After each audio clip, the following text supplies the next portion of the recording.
Hi guys, and welcome to a new episode on this channel, and today we will be talking about stage fright on a summer night. So, let's get dark. Alright, so what is this book about? Firstly, it's about a lot of things. Firstly, it's about stage fright, obviously, and secondly, it's technically on a summer night, even though it's on day. And as it turns out that many people think of this as,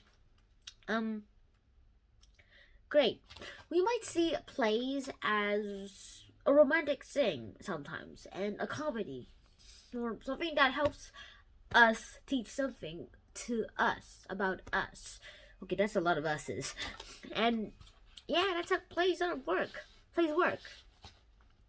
But William Shakespeare could be the greatest playwright of all time.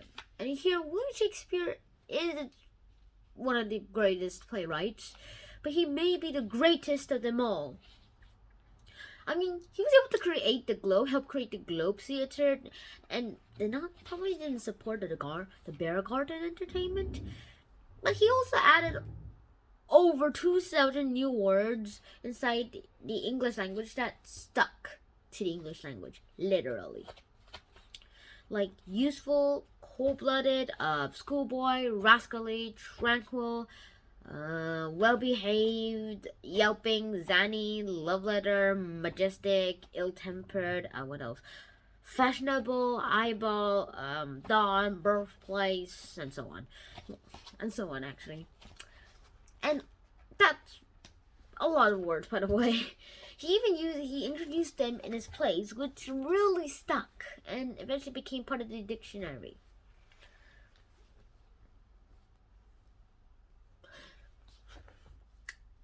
And let's talk about a bit of what time he was living at. Turns out he was living at the time during the 1600s, during the reign of Queen Elizabeth I. He was also living in Stratford-upon-Avon, and when he moved to London, he was about just not in the middle class, but also not in the poor class, somewhere in between to me. But he was able to become part of an acting company, and when he became part of the acting company, he was like, "This is my thing." Started acting in many plays. Eventually, people needed new plays because everybody was like, boring, same play, boring. So, new plays were in demand. And luckily, the Lord Chamberlain's men were lucky enough to have Shakespeare to be their star writer. Now, since I'm your star writer, listen to the script.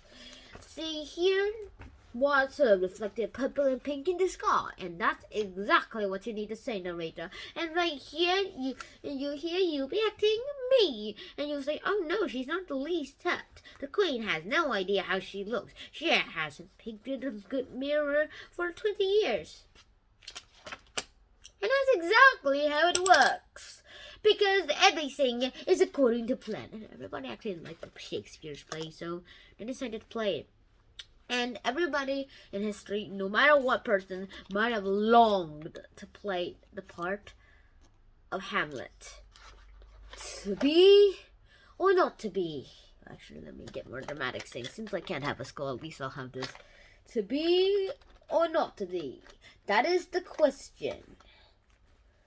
This is supposed to be a skull, but I can't find a skull except the one right there, but it's attached to a body, literally. So yeah. So then, how does it sort of work here?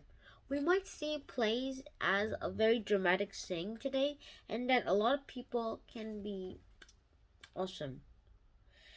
Some people don't even get Shakespeare. His spelling, man, it's very terrible for us. But simplified versions of different languages. But that wasn't even his handwriting on his grave. Even on his grave, he wrote a lot of things, which is really cool. And how he spelled old was also different. OLDE, and also how he spelled some other words were as cool as well. Shakespeare might have been a good playwright, but we might never actually very well understand Shakespeare. Some of us language nerds literally understand Shakespeare right away and know the plot right away while you were reading the original Shakespeare. But for a few people, we don't know what Shakespeare's like. We don't know what Shakespeare's probably like. And maybe we just read a lot to just pass a quiz. Because some people hate reading, except me, I guess. Not me, by the way. And that is the true greatness of Shakespeare.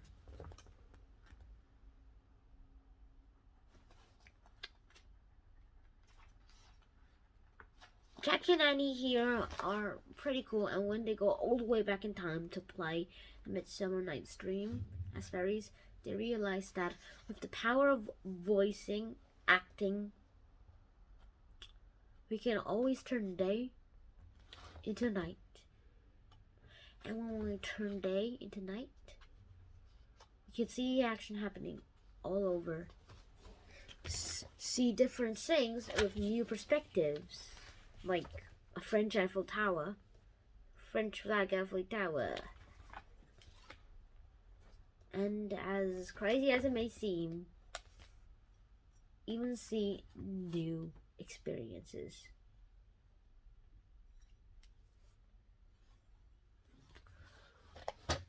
Sometimes we see some experiences as too good to be true.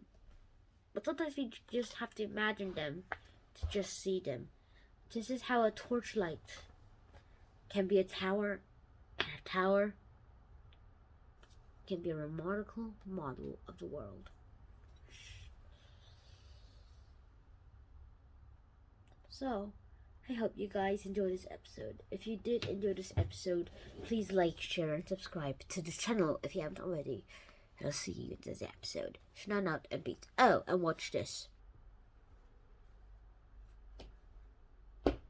Statue of Liberty. Smash!